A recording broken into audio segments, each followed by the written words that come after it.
Welcome to the Bordeaux Show. My name is TJ Griffin. I'm the corporate wine educator for Winebow. I am flying solo today, so no long introduction. Hopefully you've seen me before. So since I'll be alone today, hosting by myself, I would love it if you would all ask questions and make comments so we can have more of a conversation than just me talking. So welcome everybody. I'm going to start sharing my screen now. All right, hopefully you can all see that now. This is the title slide, The Bordeaux Show, episode 15, The 6 Families of Bordeaux Wines, part 11. So yes, this is the last of the 6 families of Bordeaux wines. It seems like we've been on this subject for a long time, but there's a lot of appellations to cover. It's Bordeaux. So I'm a little bit sad that this is coming to an end, this part of it. The Bordeaux Show is certainly not coming to an end. We have a lot of stuff to talk about, but this is the last of the episodes devoted to the appellations themselves. And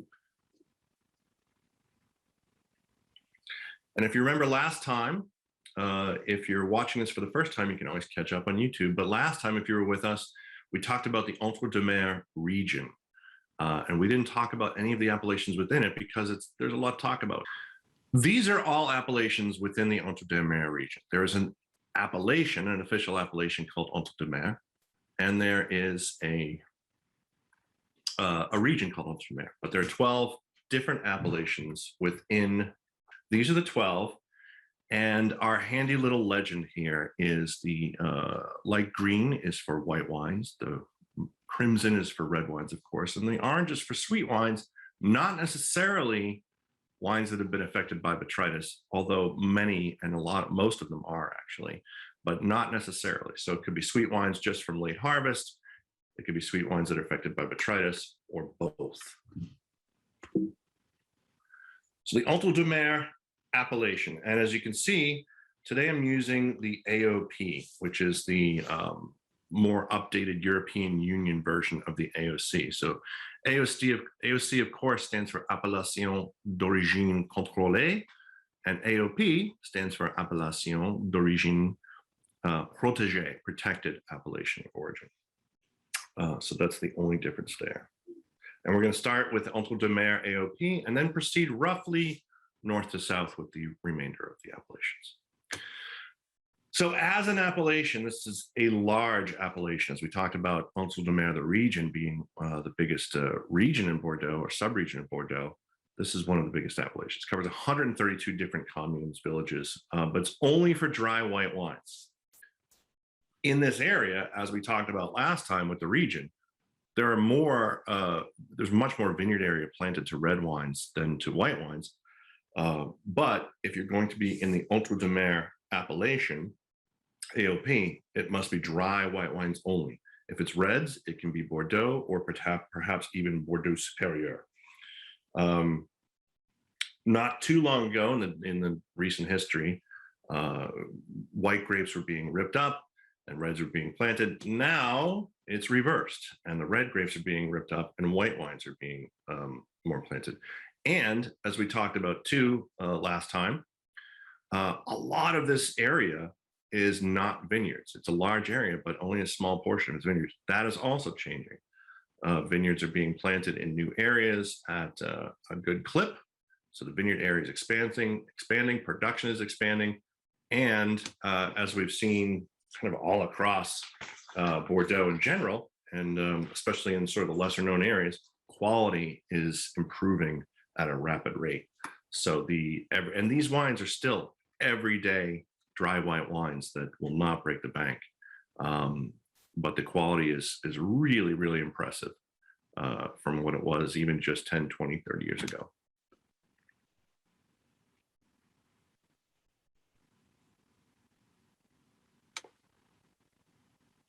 Now we're going to start with Grave de Vert AOP, Grave de Vert. So this is a small appellation that's situated around the very historic town of Vert, which is right on the Dordogne River, which is good for moderating effect on the climate.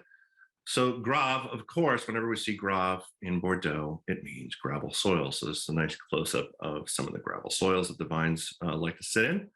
Mostly red wines here, although some whites. And surprisingly, because gravel soils tend to favor the planting of Cabernet Sauvignon, most of the wines here are Merlot, a little unusual, but very good quality reds and whites. Sainte-Foy, Bordeaux. This is another fairly small appellation. Most of these appellations within the Entre-Deux-Mers region are fairly small. This is dry wines, mostly red, some white, and again, mostly Merlot. Very, very deep clay and limestone soil, so pretty fertile area. So you're getting, the vines aren't struggling as much, but now with modern viticultural methods, that can be offset to a great degree. Bordeaux au Benauge. I love the word Benauge, saying it au Benauge. This is the first of what's going to be a slightly confusing situation that we see not just in France and not just in Bordeaux. We see it in other areas too across Europe, where the same geographical boundaries is two different appellations. So the first we're going to talk about is Bordeaux au Benauge. This comes named after Jean de Foix, the Viscount of Benauge, and still have the impressive castle of Benauge, Chateau de Benauge. This is only for white wines made only from Semillon, Sauvignon Blanc, and Muscadel. You cannot use other grapes, and they can be dry, off-dry, or sweet. And in fact, the minimum, even though it's a dry wine, the minimum is 5 grams per liter of residual sugar in this appellation. So you're already starting off at a base of some level of sweetness. Now we'll go to this mouthful of an appellation, Entre-Deux-Mers au Benauge, same geographical area, but this is for dry white wines only. We're talking about, it covers 9 communes, same area as the Bordeaux au Benauge, but it also allows, in addition to the 3 grapes that I mentioned, it all allows up to 30% of Merlot Blanc and up to 10% maximum of Mosaic, Colombard, and or Ugni Blanc. So any of those 3 or any combination of those 3, but must not total more than 10%. And the wines are dry white wines only. And it's thought to be, again, this is a very small appellation. You're not likely to see a lot of wines exported from here, but if you do see them, it's thought to be a step up in quality from your everyday Entre-Deux-Mers dry white wines. And that is because this area, due to some geological activity, is slightly more elevated than the surrounding area. And you get a little more limestone soils, fossilized oysters, gravel, clay soil. So you get a lot of mineral tinged wines. So if you have the chance to find one of these wines and you want to compare it with an Entre-Deux-Mers, see what you like best. Première Côte de Bordeaux. This is, again, we're going to be slightly confusing here, but we'll explain it all for you. So this is across from the, just across the river along the Garonne, across the river Garonne from the city of Bordeaux. Fairly small appellation, 254 acres. And this is only for sweet wines. Again, they can be affected by botrytis, but they do not need to be. And out of the sweet wine appellations, as we head towards the south of Entre-Deux-Mers, we'll talk about some appellations like Cadillac, Loupiac, and Saint-Croix-du-Mont. This is sweet, but not as sweet as those, and certainly not as affected by botrytis as those. And here's where it gets confusing again, because we have another appellation that is the same geographical boundaries, but for different wines. So the Première Côte de Bordeaux is for sweet white wines, and Cadillac Côte de Bordeaux is for dry red wines. And Cadillac itself is an appellation for sweet botrytized white wine. So how's that for confusion? Again, 39 communes, but red wines only, same area, mostly Merlot. And this is part of the, to make it even more confusing, part of the Côte de Bordeaux appellation, which I will talk about next. So they didn't do themselves any favors when they were setting these names up. And it's actually a case of having to reverse engineer. You first have this and you say, okay, well, we need to separate these out, but we already have this called this, we'll do this. But hopefully it makes sense to you. Premier Côte de Bordeaux and Cadillac Côte de Bordeaux, same geographical area. First, Premier is for sweet white wines, and Cadillac Côte de Bordeaux is for red wines only. And these wines are found in the US and other export markets. They're not super rare, and they're quite good. And we'll talk about one of them later on. So Côte de Bordeaux AOP. So we talked about this in a previous webinar. We talked about Blaye and Bourg and Castillon. So they decided to have these appellations, Côte de Bordeaux, Côte de Blaye, Côte de Bourg, Côte de Castillon, Côte de Cadillac, or Cadillac Côte de Bordeaux. And they're not all in the same area. They're quite spread out. So it's a little confusing, but it was trying to separate them from, they're a step above Bordeaux, Bordeaux Superior, because of Côte, which means slope, because of their location, their aspect, their elevation, their terroir, basically. So there is a small area within the Entre-Deux-Mers region, which just is Côte de Bordeaux AOP. It's not a lot, it's not a huge area, but that will allow you to, you can blend from those vineyards, and you can blend them with grapes from Blaye and Bourg. You can blend them with Castillon. You don't have to, but if you weren't, you would probably be Cadillac Côte de Bordeaux. So if you're blending them, it's just that Côte de Bordeaux. And you can think of it as same thing as Côte du Rhône in the Rhône Valley, a blend of different geographical appellations. Now we get into the really, really sweet wines as we're heading south. And now we're in the Cadillac AOP.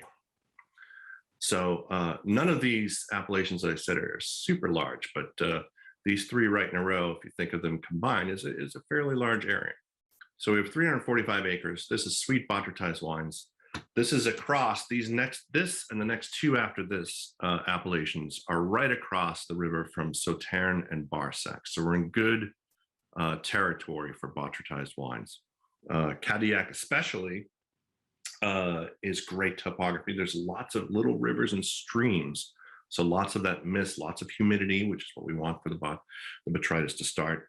And also the soils here are chalky, gravelly soils. So again, that mineral tinge, that chalkiness, the chalky minerality that sometimes comes through in white wines. So we're going to step to the east a little bit. So I talked about the three sweet appellations in a row: Cadillac, Loupiac, and Sainte-Croix-du-Mont. This is not one of them. This is stepping outside a little bit for Côte de Bordeaux, Saint-Macaire, southeast of Cadillac. And this can make all three styles of white wines: dry, sweet, and botrytized, or botrytized wines. So some of these are just sweet wines. And there's quite a bit of that in Bordeaux that we don't really see. When we think of sweet wines from Bordeaux, we are almost always thinking of botrytized wines, and that is not the case always. But you see here, 106 acres, very small appellation, just to the southeast of Cadillac. So here's our second of the big three botrytized wine appellations in Entre-Deux-Mers, Loupiac, which is another great word, Loupiac. And look at that picture. That kind of says it all right there. This is what you're getting. This is what you want, that mist, that morning mist to get the humidity in the vineyards for the botrytis to form. So again, just across the river from Sauternes and Barsac, 850 acres, pretty large, and a great source of sweet and botrytized wines. Some of these appellations have specific laws for if it's sweet, it must be this. If it's botrytized, it must be this. Some just have general, they don't specify botrytis. But when we're talking about Lupiac, we're almost always talking about botrytis. And this is between moving north to south, Cadillac, Lupiac, and St. Croix du Mont. Lots of clay limestone soils, and in keeping with trying to keep up with the production from Sauternes and Barsac, you're seeing a lot more barrel fermentation here too. So the quality is improving, although still extremely affordable compared to Sauternes and Barsac. And our last of the sweet wine appellations, St. Croix du Mont, always considered a nice, inexpensive alternative to Sauternes and Barsac. 830 acres. So again, they're 3 separate appellations, but if you combine them, that's a sizable area. Sweet white wines, about 85% Semillon. Semillon, of course, as we've discussed in the past, is much more susceptible to botrytis than Sauvignon Blanc or Muscadel. So here we have a lot of Semillon.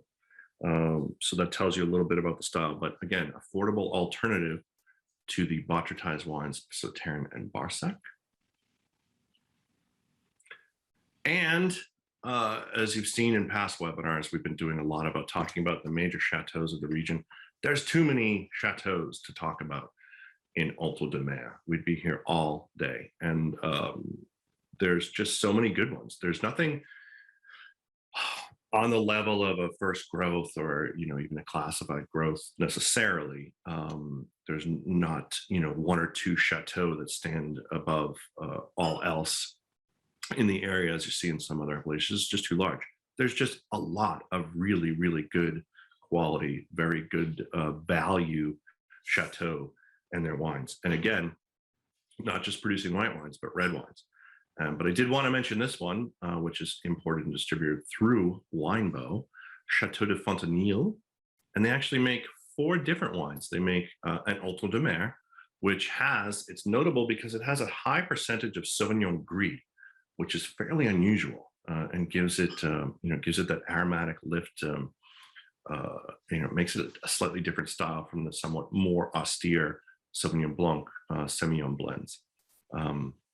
They also make a rosé. They have a Bordeaux Rouge, and they have a Cadillac, Côte de Bordeaux. 121 acres of vineyards, mostly red, and these wines are about $15. Depending retail, depending on where you are, could be a couple bucks less, could be a couple bucks more, but within that range. So really, really good everyday Bordeaux whites and reds. And again, it's worth noting, 3 of their 4 wines are based on red grapes. And that's when people think of Entre-Deux-Mers, they're thinking, oh yeah, great white wines. Yes, but also a source of great everyday red wines as well. So for more information, I believe I told you about vinsentre-deux-mers.com last time. A good website, but I'm adding one this time because I got some really good information from thebubblyprofessor.com. There is no the there, but she is known as the Bubbly Professor, and her name is Jane Nichols, and apparently she is the Director of Education for the Society of Wine Educators. So very, very good source, and I found a lot of very helpful stuff on her website, bubblyprofessor.com.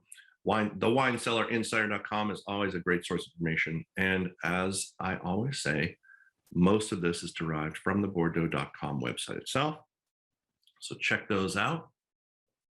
Without my conversation with Ron, even though there were some technical difficulties in the beginning, and I apologize for that, and thanks for sticking with me. Without that conversation, the webinar is a little bit shorter. So if there's any questions or comments now, would be the time to put them in. Hopefully all of that made sense, all those little appellations.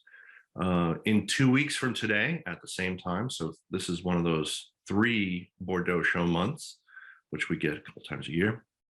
So on Tuesday, August 31st, we'll be talking about the classifications of Bordeaux, and we're going to break that up into 2. I think 2 will be sufficient, but we're going to need to break it up into 2 because I really want to talk about the major classification of the left bank first, and then there's other classifications to talk about. So join us for that.